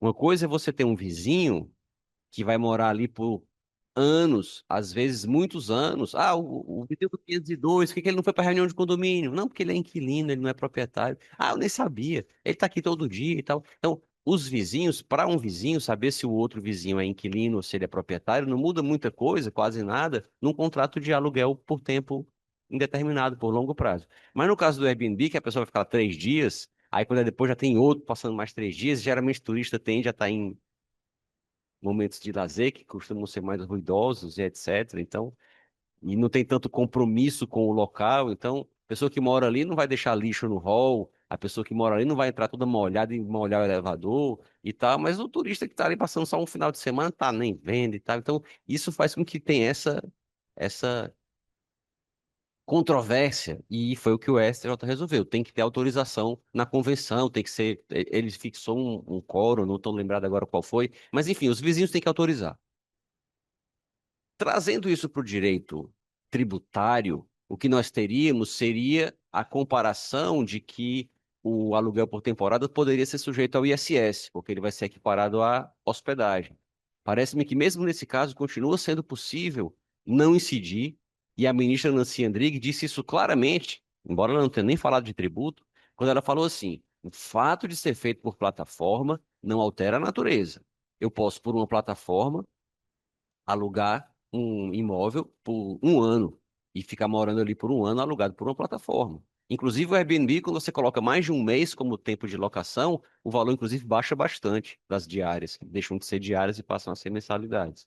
Então eu posso alugar por 6 meses por uma plataforma, ainda que as atuais não permitam, nada impede que se faça uma que permita. Então não é o fato de ser por plataforma. E também eu posso alugar sem ser por plataforma e me hospedar e ter o que a ministra disse que caracteriza a hospedagem é exatamente a, o serviço acrescentado, como a recepção, os fitness center e o spa e etc. Então, se a pessoa tem Apartamento que está no Airbnb, aluga 2 dias para um, 3 dias para outro, continua sendo locação e continua não incidindo o ISS.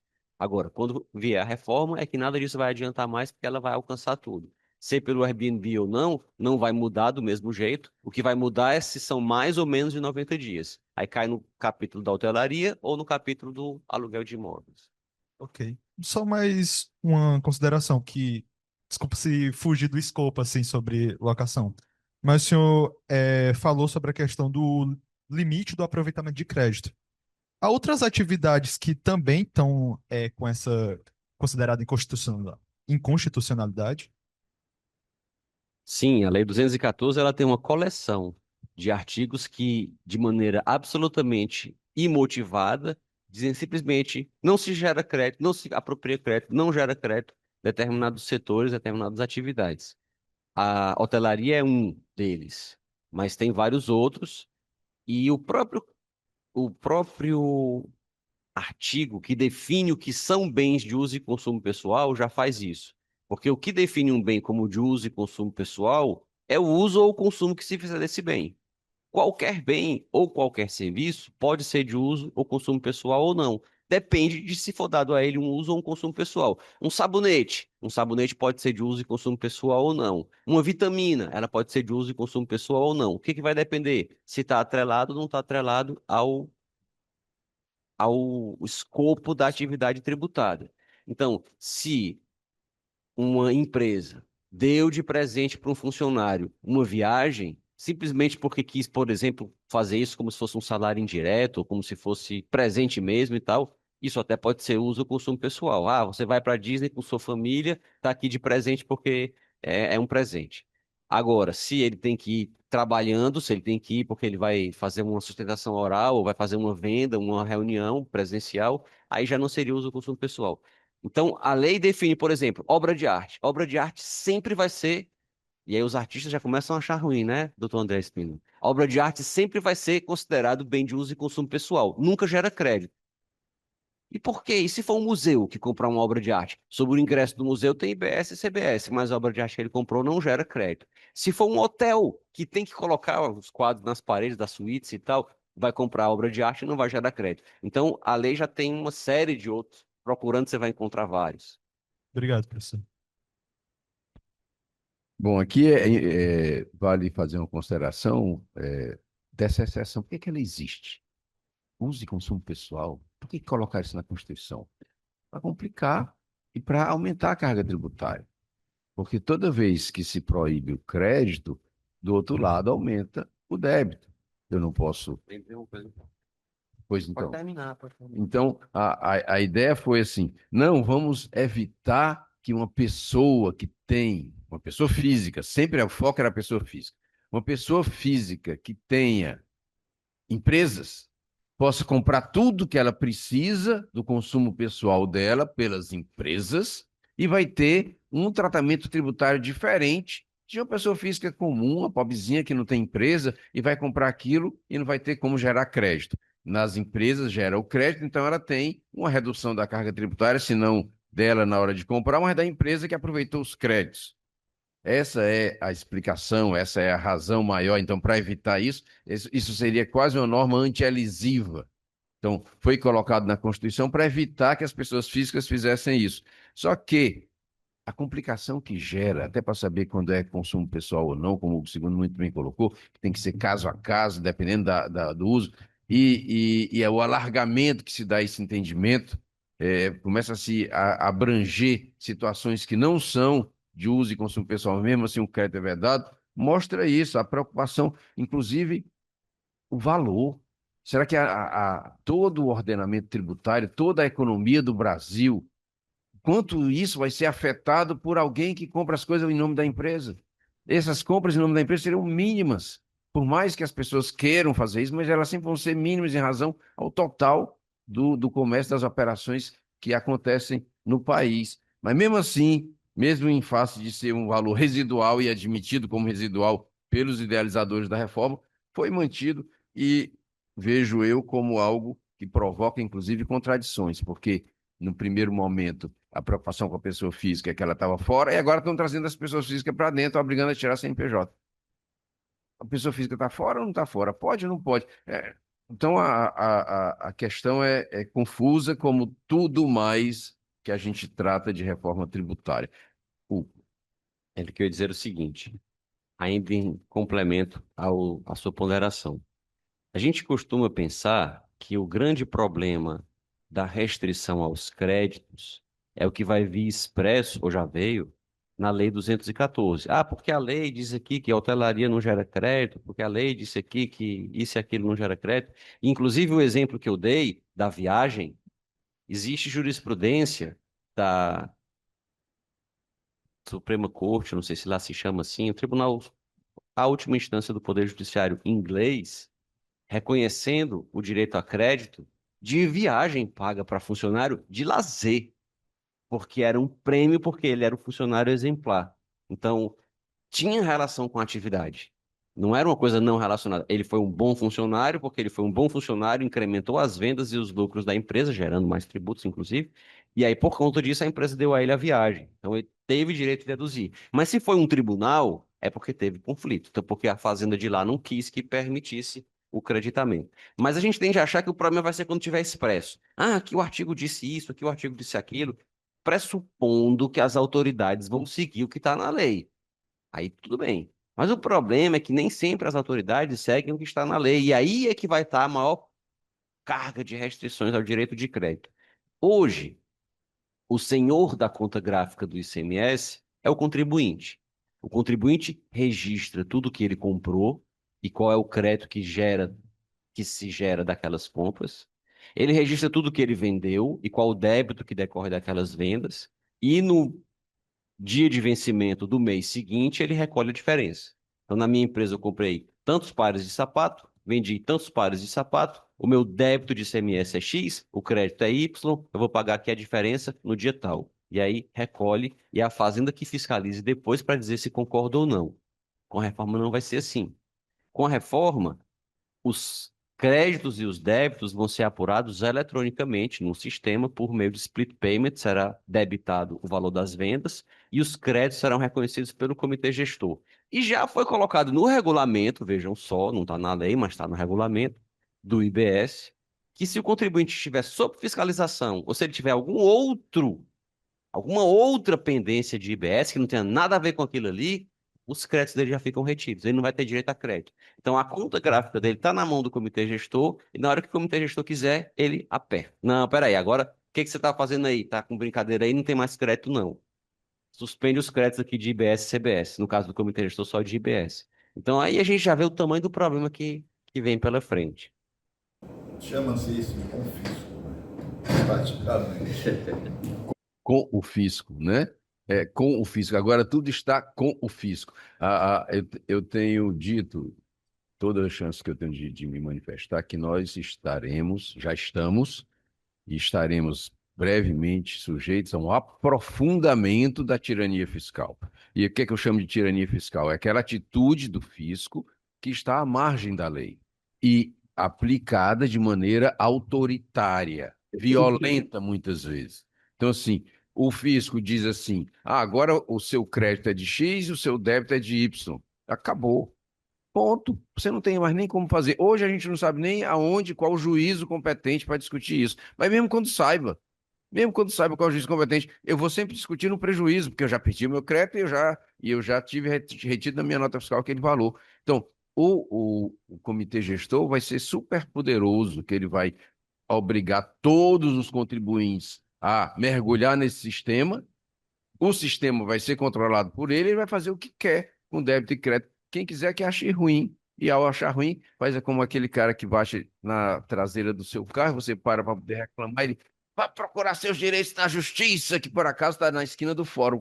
Ele olha assim para o fórum, vá procurar seus direitos na justiça. E pronto, e vai-se embora, e você não vai poder fazer nada. Então, vai ser desse jeito. E hoje a gente não sabe nem em que justiça vamos poder reclamar isso. Bom, mais alguma pergunta? Nesse contexto de justiça e tudo mais, eu estou com uma dúvida. Com relação à questão CBS e IBS, são tributos indiretos, né? Então, entrando naquele aspecto de legitimidade, para poder pleitear alguma coisa na justiça. Pronto.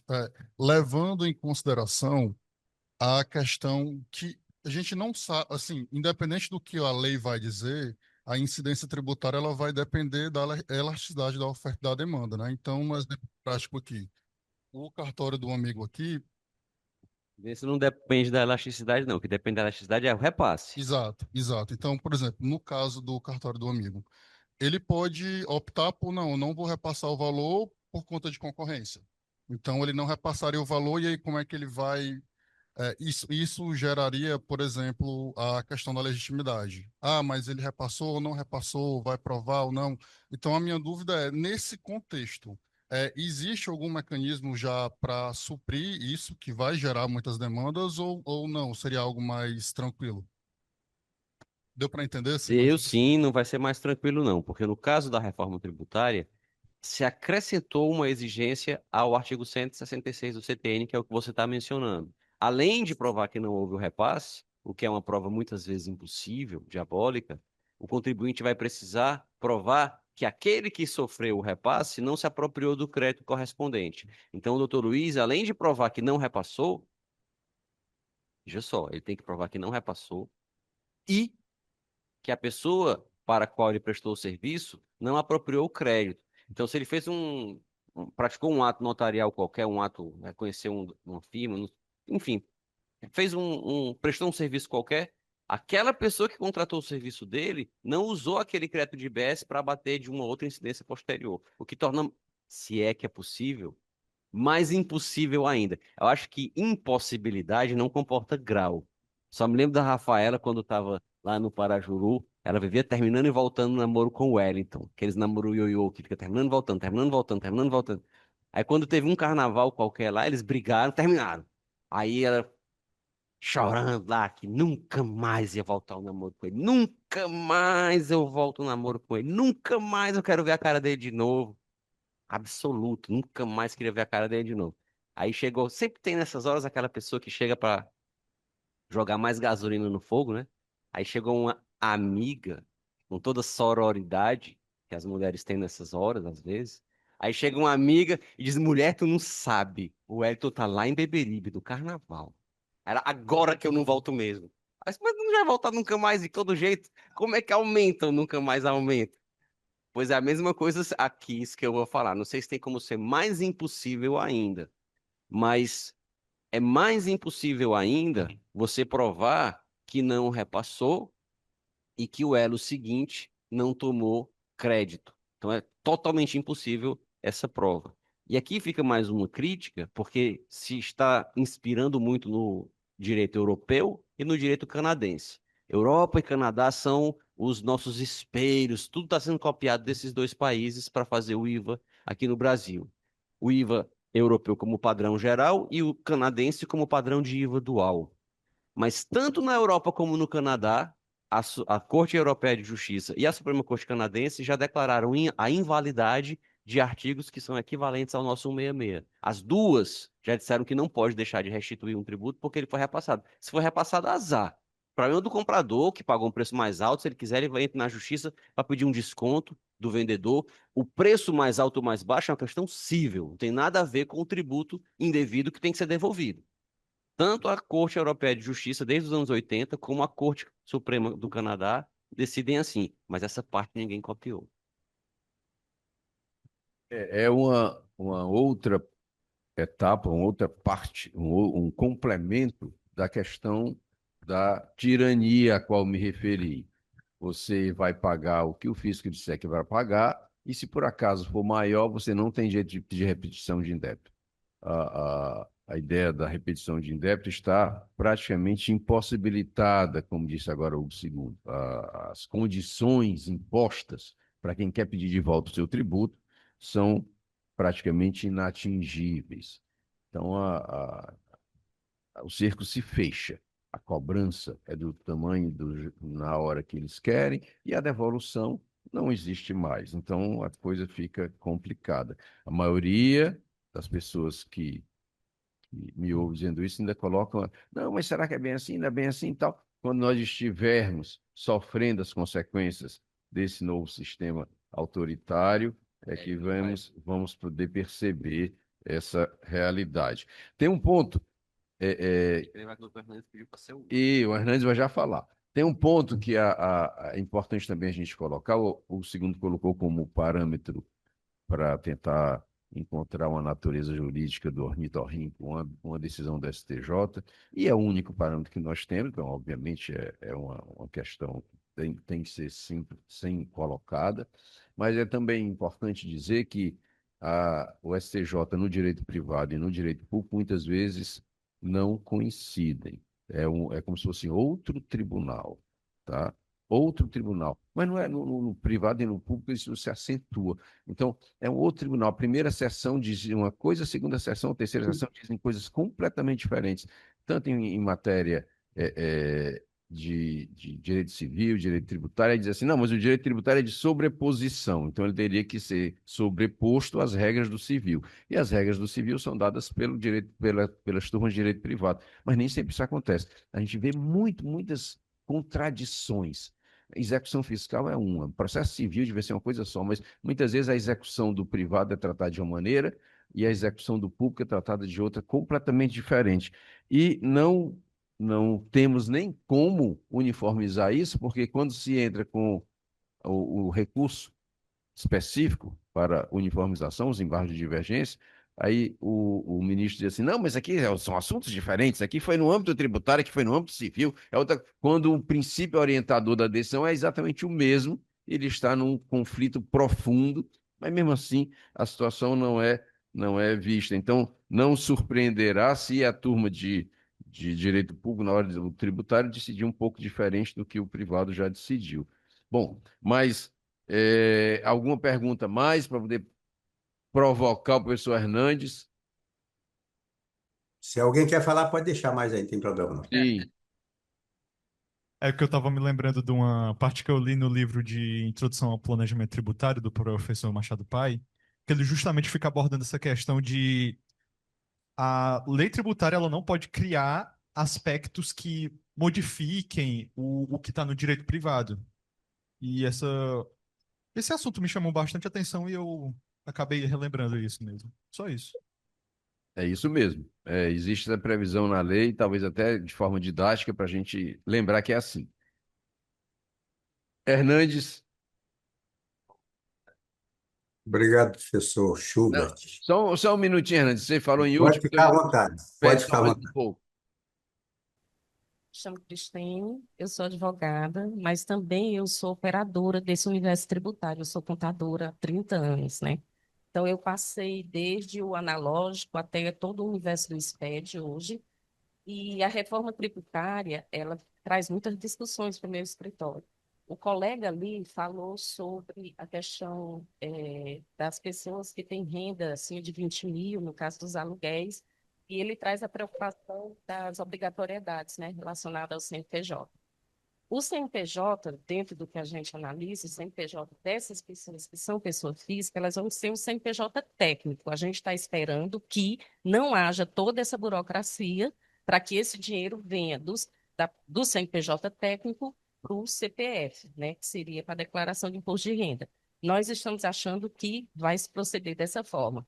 Mesmo porque a complexidade é muito grande, são muitos os segmentos que vai mudar a vida da pessoa. A gente imagina que psicólogos, médicos, dentistas, que hoje têm que fazer o recibo dentro do Receita Saúde para atender ao processo do imposto de renda e agora vão ter que fazer nota fiscal do mesmo serviço prestado, né, para atender o IBS e CBS.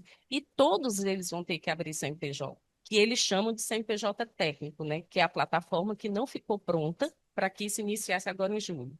É tão complicado que no meu escritório, mesmo sendo agora em julho, nós temos vários segmentos, mas um dos segmentos está muito relacionado à saúde, e arquitetos, advogados, médicos, todos eles teriam que abrir o CNPJ técnico. E até agora nós não sabíamos nem como era que nós íamos abrir esse CNPJ técnico. A gente imaginava que ia estar ligado àquele CNPJ das construção civil que trabalha com afetação de patrimônio. Não, deve sair algo dali, mas nada, não veio nada, não foi sinalizado nada. E a demanda de clientes, a ansiedade dos clientes, sem saber como é que vão proceder, vinham para a gente, nós não podíamos fazer nada, um verdadeiro, assim, sem condições de atender. Fizemos algumas reuniões essa semana só para tentar diminuir essa ansiedade. Quando foi sexta-feira tardinha, sai, né, o adiamento desse processo. Me parece que em novembro que essa plataforma vai iniciar para ser aberto o CNPJ técnico, e em janeiro é que seria o início da emissão das notas fiscais. Então, assim, eu como operadora, porque como eu sou contadora, eu opero esse processo todo, né? Então, assim, se a complexidade aqui, para a gente aqui, eu como advogada, tem um universo, gente, no operacional, que é exatamente para atender demandas como essa, é, é, é um pouco assustador. Como eu disse no começo, eu venho do analógico até aqui, né, enfrentando várias mudanças, da época do Excel Lotus 123, né, que não era Excel, Lotus 123, né, editor de texto fácil, eu acho, né. Então, de lá para cá, porque o meu trabalho está intrinsecamente ligado com essa tecnologia. Então, hoje, eu não sei realmente, são muitas demandas, são muitas questões, né, questões como a do colega, da história do cartório. Eu me preocupo com as empresas que são locadoras de mão de obra, porque essas empresas locadoras de mão de obra, elas têm, na verdade, como receita uma taxa para administrar e elas são tributadas da receita total. Eu realmente não sei nem como é que eles sobrevivem. Sobrevivem como? Com evasão fiscal, acaba sendo, né? Para sobreviver tem que tratar-se com evasão fiscal. Então, é esse o universo de agora. E não tem como a gente conter a ansiedade do cliente e até a nossa própria ansiedade. É uma questão que, mais uma vez, mostra como o fisco age de forma autoritária. Faça sim, porque é assim que tem que ser feito. E se não for, paga multa. Paga multa e paga multa. Obrigações acessórias não deveriam ser da forma que são, e até a reforma tributária, quando implica numa mudança com profundidade que ela tem, traz a necessidade de novas e novas obrigações acessórias, até dá a impressão daquela roupa que já está com tecido meio puído, velhinha, fica se abrindo, você fica costurando aqui, costura ali, rasga aqui, costura ali, costura ali. É assim que a coisa tem sido feita, na base do improviso, na base do alinhavado, onde surge um rasgo, não é? Então, a questão das notas fiscais é exatamente um exemplo disso, né? Um exemplo disso que vem tratando esse estado de CNPJ técnico. Por que ele é técnico? Porque ele não é uma pessoa jurídica, não é uma empresa, mas ele é atribuído o CNPJ para ele se enquadrar no sistema de tributação. O sistema de tributação que vai ser todo controlado com esse tal desse CNPJ. E aí vem a possibilidade do contribuinte poder perder esse CNPJ. Imagine, se hoje você perdendo CNPJ, você acaba com essa história da sistematização de tudo está dentro, já saiu do editor de texto fácil, que era o primeiro concorrente do Word, né? O Word e o fácil era mais fácil, tinha o Word está e o fácil, mas assim, isso aí é para quem estava na origem dos computadores aqui no Brasil. A ideia de você vincular uma obrigação acessória à própria existência, o CPF hoje é o número de identificação nacional do cidadão. E aí você corre de perder o CPF se você não se comportar como a Receita Federal quer. E o CNPJ é a mesma coisa. Você vai perder o CNPJ se você não se comportar como a Receita Federal quer. E aí você deixa de existir como pessoa. É complicado, mas é assim que as coisas estão caminhando. E a Receita Federal ainda diz assim: os contribuintes ganharam mais 6 meses para se adaptar quando eu estou prorrogando de julho para janeiro do ano que vem. Eu ganhei 6 meses para quê mesmo? Eu estou esperando pelo sistema, eu quero saber como ele funciona, eu quero começar a trabalhar com ele. Você não libera o sistema e diz que eu ganhei 6 meses, e ganhei 6 meses de ansiedade.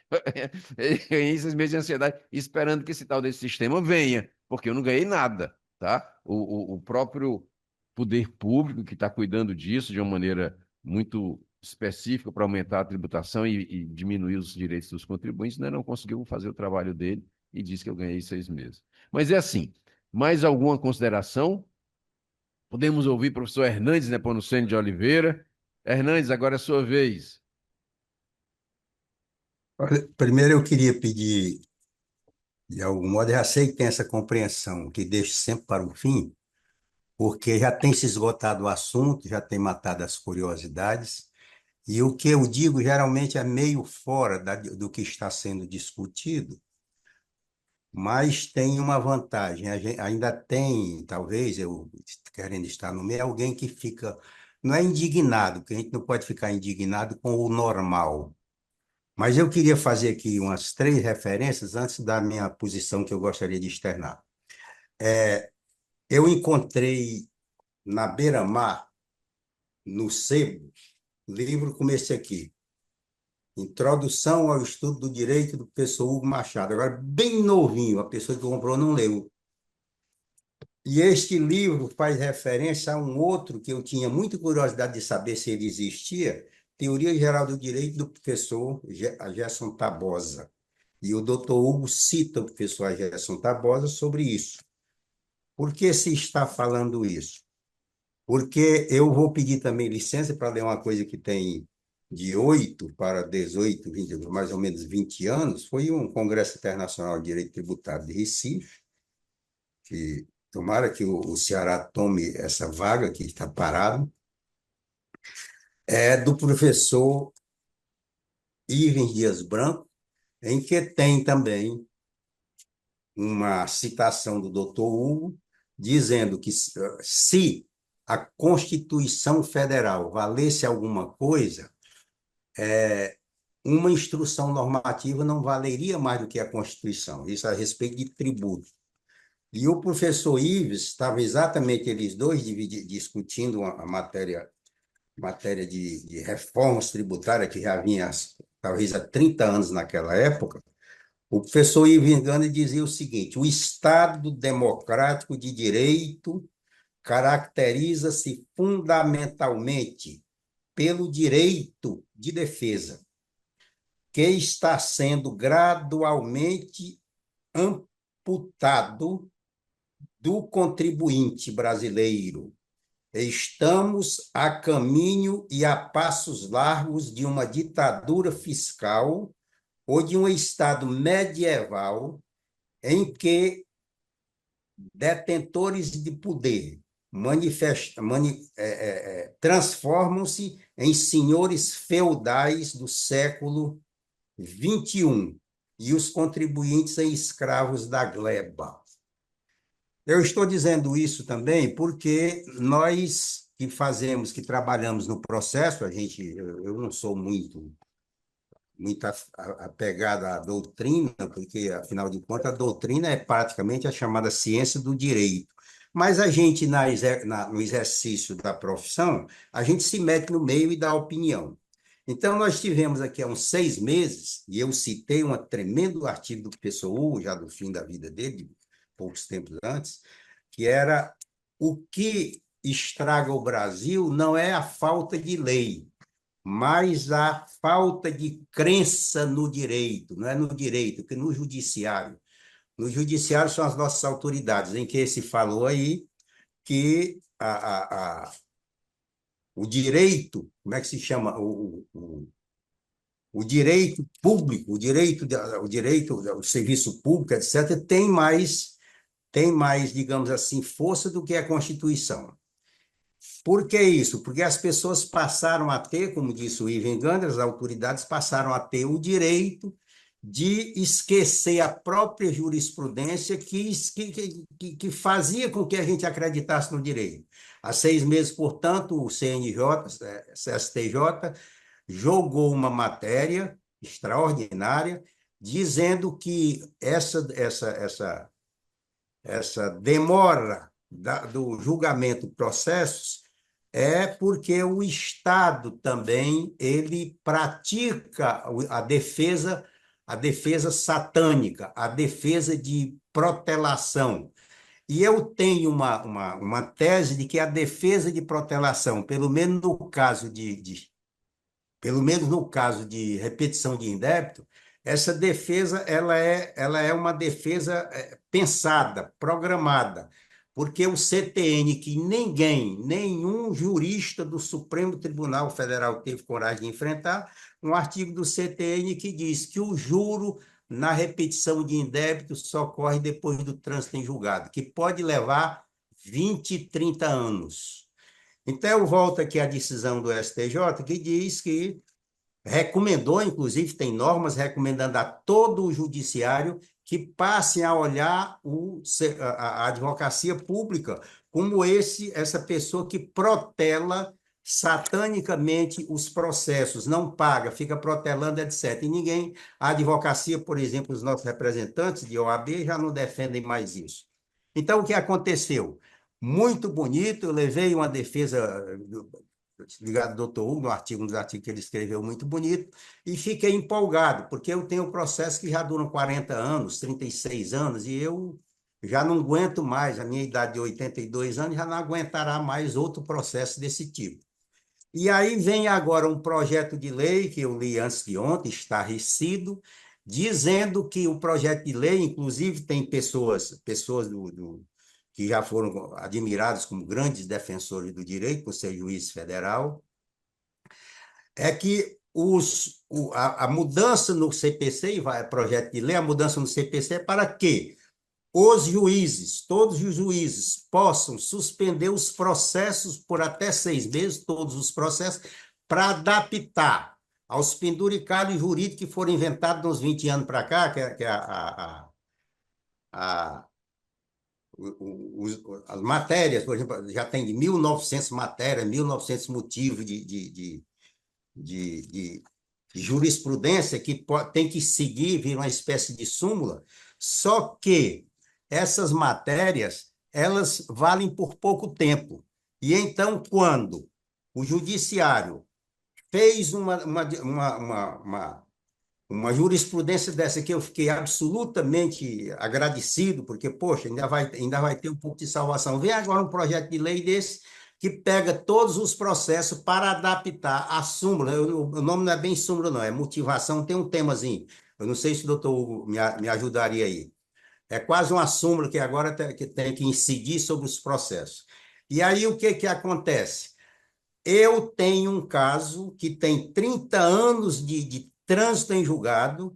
Eu consegui fazer agora um precatório que está sendo conhecido no Brasil, foi pedido licença, foi pedido prisão de muita gente alta, muito, e o juiz, que é uma pessoa que tem absoluta segurança no que faz, ele pegou tudo, ou paga desta vez, ou vai preso todo mundo. Mandou logo para o TCU, para todo mundo, todos os que assinaram as petições de protelação estão sob julgo dessa decisão do juiz.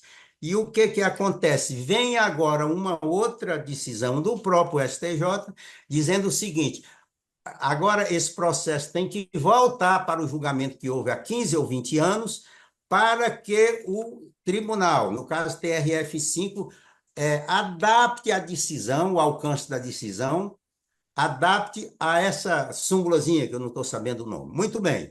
E o que significa? A súmulazinha, eu gostaria muito de lembrar, mas não anotei aqui, ela diz o seguinte, que tem que pegar e adaptar uma decisão que foi julgada mais de 20 ou 30 vezes no processo, sob todo o rigor do juiz, da justiça, e ele diz, não, mas ele diz que pode adaptar, o tribunal volta, não vai julgar, volta para o tribunal seguinte, para voltar para ele poder julgar de novo. Então, um processo que a gente já tem precatório límpido, precatório com data, praticamente data de pagamento, pode ser submetido a uma coisa estarrecedora, uma coisa que não tem nada a ver com o direito, porque a súmulazinha é de 1912 para vigorar em 2015 e a sentença transitada em julgado é de 1996, o trânsito em julgado. O que significa dizer, para que serviria agora a Constituição?